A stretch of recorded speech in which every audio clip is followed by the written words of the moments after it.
আসসালামু আলাইকুম। আজকে আমরা বানাবো আমচুর পাউডার। চলো দেখা যাক রেসিপিটি। ফার্স্টে হচ্ছে আমি এখানে 1 কেজির মতো সবুজ কাঁচা আম নিয়েছি। নেওয়ার পর এখন হচ্ছে আমরা এই সব আমগুলোকে পিল করে নিব। পিল করে নেওয়া হয়ে গেলে এখন আমরা এখানে একটি মেশিনের সাহায্যে সব আমগুলোকে গ্রেট করে নিয়েছি।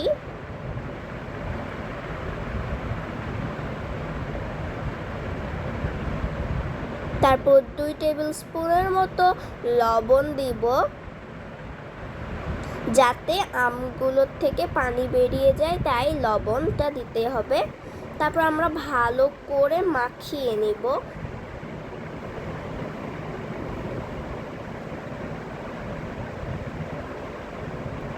ভালো করে মেখে নিব। মাখা হয়ে গিয়েছে। তারপর আমরা একটি বাটি নিয়েছি আর হচ্ছে একটা মশারি নিয়েছি ছোট্ট।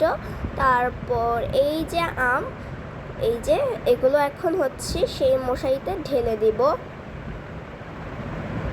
তারপর হচ্ছে এই যে যেভাবে দেখানো হচ্ছে ভিডিওতে, সেই প্রসেসে করলে একদমই ফেল হবেন না।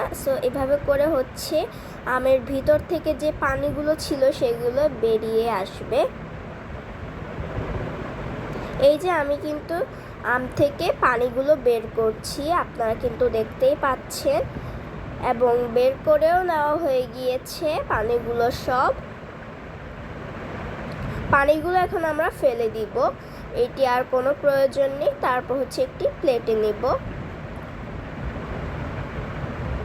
তারপর এখানে হচ্ছে আমরা 2টি ডালা নিয়েছি। এখন ডালাতে সুন্দর করে ছড়িয়ে দিব এই আমগুলোকে।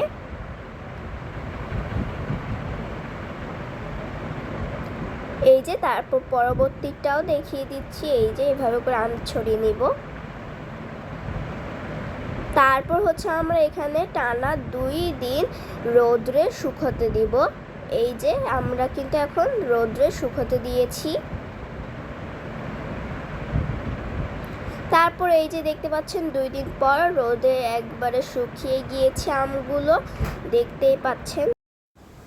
তারপর এই যে দেখতে পাচ্ছেন আমার সব আমগুলো কিন্তু শুকিয়ে গিয়েছে। এখন আমরা নামিয়ে নিয়েছি।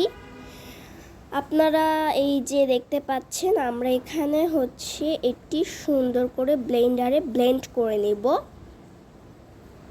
তার দেখালাম না, বলে দিলাম। আর এই যে ব্লেন্ড করে নিয়েছি, রেডি আমাদের মজাদার আমচুর পাউডার। এটি যে কোনো চটপটি, শরবত, যে কোনো রেসিপিতে দিলে এর স্বাদ 2 গুণ বেড়ে যাবে। আজকের এই আমচুর রেসিপিটি কেমন লাগলো অবশ্যই জানাবেন। লাইক, কমেন্ট, শেয়ার, সাবস্ক্রাইব করতে কিন্তু ভুলবেন না।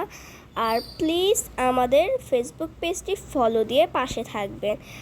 আমি শরবত বানিয়ে দেখাবো। ফার্স্টে হচ্ছে পানি নিয়েছি 1 গ্লাসের মতো, তারপর আমচুর পাউডার দিব এবং বিট লবণ দিয়ে ভালো করে মিশাতে থাকবো।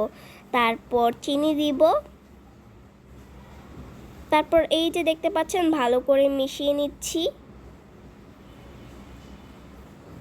এই যে দেখতে পাচ্ছেন আমাদের কিন্তু শরবত হয়ে গিয়েছে। এটি গরমকালে খেলে মন প্রাণ সবই জুড়িয়ে যাবে। আজকের রেসিপি কেমন লাগলো অবশ্যই জানাবেন। আসসালামু আলাইকুম।